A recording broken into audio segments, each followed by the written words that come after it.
ایک بڑا مشہور قول ہے کہ کعبے کے چکر لگانے سے لوگوں کو دیے گئے چکر معاف نہیں ہوتے. یہ بڑا پیارا جملہ ہے, مجھے بڑا اچھا لگتا ہے. کیوں؟ بہت سے لوگوں کو میں دیکھتا ہوں اپنے ارد گرد, آپ بھی دیکھتے ہوں گے, کہ جو عبادات میں اتنے زبردست ہوں گے, حج عمرے بڑے شوق سے اللہ تعالیٰ ان کو توفیق دیتا ہے تو تبھی کرتے ہیں نا, تو کرتے ہوں گے, حج پہ جاتے ہوں گے, اور لیکن اس پہ فخر کرتے ہیں, پھر اتراتے ہیں کہ جی اللہ نے ہمیں حج کی توفیق دی, اللہ نے ہمیں عمرے کی توفیق دی, لیکن یہاں پہ لوگوں کے ساتھ معاملات نہیں ٹھیک ہوں گے, ان کا رویہ نہیں ٹھیک ہوگا. This is Kashif Shahzad. I am an IELTS trainer and I teach IELTS online and offline. We work as a Barford Educational Services in Gujarat, where we teach IELTS and develop spoken English skills. And this is Life Learnings channel. You're watching the video from Life Learnings. بات ہماری ہو رہی ہے کہ جو لوگوں کو دیے گئے چکر ہوتے ہیں نا, معاملات آپ کے, وہ نہیں بخشے جاتے. آپ کعبے کے جتنے مرضی چکر لگا لیں, وہ آپ کو ثواب ملے گا. ظاہر ہے آپ اللہ کے در پہ حاضری دیتے ہیں, پیسے خرچ کرتے ہیں اللہ کی راہ میں, اس کا ثواب ڈیفینیٹلی آپ کو ملے گا. لیکن جو چکر آپ نے لوگوں کو دیے ہوئے ہیں نا, وہ اتنے آسانی سے معاف نہیں ہونے والے. میں نے ریسنٹلی ایک ویڈیو شیئر کی, ساحل ادیم کی ویڈیو تھی, کہ مصیبت جو ہے نا وہ فرائض چھوڑنے سے آتی ہے, اور یہ وظائف سے نہیں ٹلتی. اس کی بھی چلیں تھوڑی سی اسی بہانے وضاحت کر لیتے ہیں, کیونکہ اسی کی وجہ سے یہ جملہ میرے ذہن میں آیا تھا. بڑی پیاری بات مجھے تو لگی, شاید کئی لوگوں کو نہ اچھی لگی ہو, سو ٹوٹلی ڈزنٹ میٹر. کہ ایک چیز اچھی ہے نا, اس کو میں تو کوشش کرتا ہوں خود بھی اس سے سیکھوں اور اس کو ہائی لائٹ کروں. ضروری نہیں وہ سارے بندوں کو پسند آ جائے, یا میری ایکسپلینیشن سارے بندوں کو پسند آ جائے. کچھ کو پسند آئے گی, کچھ کو نہیں آئے گی. چلیں let's discuss it into details. کہ یہ تو قرآن میں اللہ کہتا ہے کہ میں سال میں 1-2 دفعہ تم پہ اس طرح کا وقت لاتا ہوں کہ تم یہ غور و فکر کرو, یہ دیکھو کہ کیوں تم پہ مشکل وقت آتا ہے, تم کو ریلائز کرانے کے لیے, تمہیں غور و فکر کی طرف مائل کرنے کے لیے, تمہیں اپنی طرف متوجہ کرنے کے لیے. ورنہ نارملی تو ہم دنیا میں کھوئے ہیں, جو ہی مصیبت کو مشکل آتی ہے اللہ کی طرف متوجہ ہوتے ہیں, نمازیں شروع کرتے ہیں, دعائیں شروع کرتے ہیں, مصیبت ٹل جاتی ہے تو ہم دوبارہ واپس وہی روش اختیار کر لیتے ہیں. تو ہماری زندگی میں, آپ کی زندگی میں غور کر کے دیکھ لیں. میں ان لوگوں سے مخاطب ہوں جو صاحب اختیار ہیں, جو صاحب اولاد ہیں, جو صاحب اختیار ہیں, جن کے پاس فیصلہ کرنے کا اختیار ہے, جن کے بیوی بچے ہیں, جن کے رشتے ہیں, جنہوں نے نبھانے ہوتے ہیں, جن کے معاملات ہیں, جن کے کاروبار ہیں, جن کے جاب ہیں. میں ان لوگوں سے ہرگز مخاطب نہیں ہوں جو ابھی کم ایج کے ہیں, شادی بھی نہیں ہوئی, فیصلے کا اختیار بھی نہیں ہے, نہ کاروبار جاب کسی سے کچھ لینا دینا بھی نہیں ہے. تو کچھ مخصوص لوگوں کے لیے بھی یہ ایڈریسیبل یہ چیز ہے کہ مصیبت انسان پہ آتی ہے, اللہ تعالیٰ بھیجتا ہے, چلتا ہے. اس کی کئی وجوہات ہو سکتی ہیں, میں یہ نہیں کہتا صرف ایک وجوہات ہے, لیکن ہاں میں ان کی ساحل ادیم کی بات کو میں نے لیا کہ فرائض چھوڑنے سے آتی ہے اور وظائف سے ٹلتی نہیں ہے. اب فرائض میں میرے سے سوال ہوا کہ سر یہ فرائض کون سے ہیں, آپ فرضی عبادات کی بات کر رہے ہیں؟ تو جی نہیں, یہ فرضی عبادات نہیں ہیں. عبادات تو ٹوٹلی آپ کا ذاتی معاملہ ہے. آپ نماز پڑھیں 5 وقت کی, 4 وقت کی, 6 وقت کی, یہ ٹوٹلی آپ کے کھاتے میں جا رہا ہے. آپ تسبیحات پڑھیں صبح و شام, یہ آپ کے ثواب میں جا رہا ہے. آپ اللہ کو یاد کر رہے ہیں, آپ اللہ کا ذکر کر رہے ہیں, تو اس سے آپ کا نفس جو ہے وہ تھوڑا بہتر ہوگا, آپ کو ثواب بھی ملے گا, آپ ذکر کے جو ہے وہ عادت بھی ہو جائے گی. لیکن جو معاملات آپ کے غلط چل رہے ہیں نا, فار ایگزامپل آپ اگر ایک خاوند ہیں, آپ اپنی بیوی سے زیادتی کر رہے ہیں, اس کی حق تلفی کر رہے ہیں, اس سے انصاف نہیں کر رہے. اگر آپ ایک بیوی ہیں اور آپ اپنے شوہر کے ساتھ, آپ کی نیت ٹھیک نہیں ہے, آپ اس کو مینیپولیٹ کرتی ہیں, یا آپ اس کو غلط انفارمیشن دیتی ہیں, مس گائیڈ کرتی ہیں.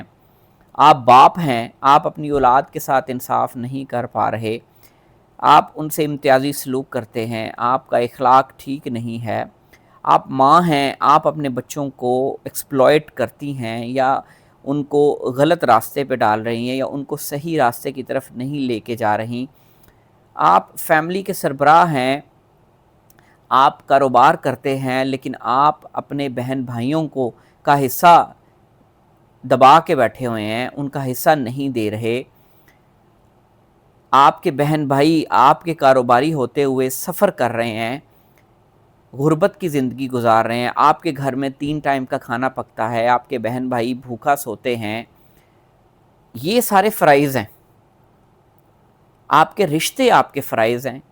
میں ایک باپ ہوں تو میرے فرائض میرے والدین ہو سکتے ہیں، میرے بیوی بچے ہیں۔ میں بیوی ہوں تو میرے فرائض میرا خاوند ہے یا میرے ماں باپ بھی کسی لسٹ میں آتے ہیں فرائض کی، میرے بچے میری لسٹ میں آتے ہیں۔ میں ایک بھائی ہوں تو بہنیں میرا فرائض میں آ جاتی ہیں۔ میں ایک بہن ہوں تو بہنوں اور بھائیوں سے رشتہ تعلق رکھنا یہ بھی میرے فرائض میں آتا ہے۔ یہ رشتے ہیں نا، ان میں کہیں نہ کہیں فرائض بھی ہیں اور صدقات بھی ہیں۔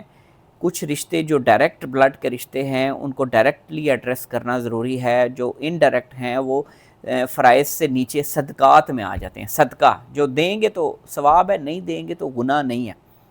لیکن اگر ہم فرائض سے غافل ہوتے ہیں، اپنے رشتوں سے غافل ہوتے ہیں، اپنے رشتوں سے نفرت کرتے ہیں، ان کی ہیلپ نہیں کرتے، ان کی مدد نہیں کرتے، کسی طرح ان کے کام نہیں آتے، ان کے لیے آسانی پیدا نہیں کرتے، تو یہ ہماری اپنے فرائض سے غفلت ہے۔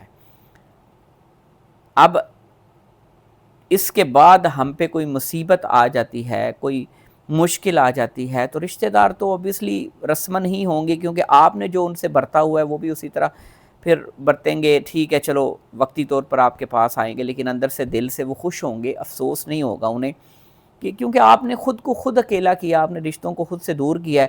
اب مشکل آئی ہے، آپ کا کوئی گلہ بھی نہیں بنتا کسی سے، آپ نے خود ہی سہنی ہے۔ آپ وظائف کر لیں، آپ عمرے پہ چلے جائیں، آپ حج پہ چلے جائیں، شاید کچھ فرق پڑ جائے، اللہ تعالیٰ اپنے بندے سے بڑا پیار کرتا ہے تو وہ کسی نہ کسی ادا کو پسند کر لیتا ہے، لیکن حقیقی معنوں میں مجھے بھی یہ لگتا ہے کہ ہماری زندگی میں زیادہ تر مسائل پتہ کیوں ہیں؟ کیونکہ ہم اپنے رشتوں، اپنے بہن بھائیوں، اپنے فیملی سے ٹھیک نہیں ہیں، ہم ان کے معاملات میں ٹھیک نہیں ہیں، ہم اپنے کاروباری معاملات میں ٹھیک نہیں ہیں، ہم اپنے جائیداد کے معاملات میں ٹھیک نہیں ہیں، ہم بیٹیوں اور بہنوں کے حصہ دینے کے معاملات میں ٹھیک نہیں ہیں، یہاں پہ ہم کوتاہی کر رہے ہیں، ہم پیسے دبا کے بیٹھے ہیں، حصے دبا کے بیٹھے ہیں، حق دبا کے بیٹھے ہیں بچوں کے، بہن بھائیوں کے، تو پھر سکون کیسے آئے؟ پھر ہماری عبادات، ہمارے وظائف، ہماری تسبیحات وہ کتنا کو ہمیں سکون دیں گے؟ ساحل ادیم نے اس کو بڑی پیاری بات سے وضاحت کی کہ آپ کا بینک اکاؤنٹ خالی ہے اور آپ اس کے چیک بھر کے دے رہے ہیں تو چیک کیش ہوں گے؟ تو سر جی جب فرائض ہم غافل ہیں، فرائض پورے نہیں ہو رہے تو ہمارا بینک اکاؤنٹ خالی ہے، آپ حج عمرے کے چیک کاٹتے جائیں تو وہ باؤنس ہی ہوں گے، وہ بڑا مشکل ہے، وہ کس طرح کیش ہوں گے؟ آپ خود سوچیں نا، بینک اکاؤنٹ ہی خالی ہے۔ تو اللہ نے پہلے جو چیزیں فرض رکھی ہیں پہلے ان کو دیکھنا چاہیے ہمیں، اس کے بعد باقی ساری چیزیں ہمارے لیے پلس ثابت ہو سکتی ہیں، ہمارے لیے بینیفیشل ثابت ہو سکتی ہیں۔ اللہ تعالیٰ آپ کو اور مجھے، ہم سب کو اپنے فرائض سے جو ہے وہ غفلت نہ برتنے کی توفیق دے، ہمیں جو ہے وہ غفلت کی نیند سے جگائے، ہمیں اپنے رشتوں پہ غور و فکر کرنے کی توفیق دے، ہمت دے، ہمیں اپنے فرائض کو سمجھنے کی ہمت دے۔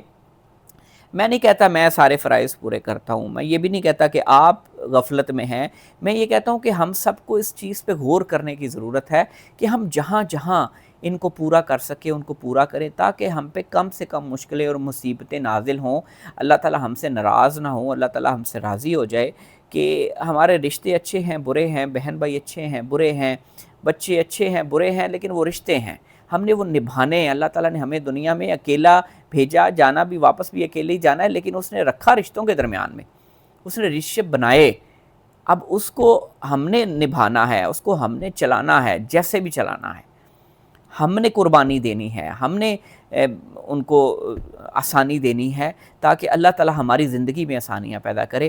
اللہ تعالیٰ آپ کی اور میری سب کی زندگی میں آسانی پیدا کرے۔ اپنی دعاؤں میں مجھے یاد رکھیے گا۔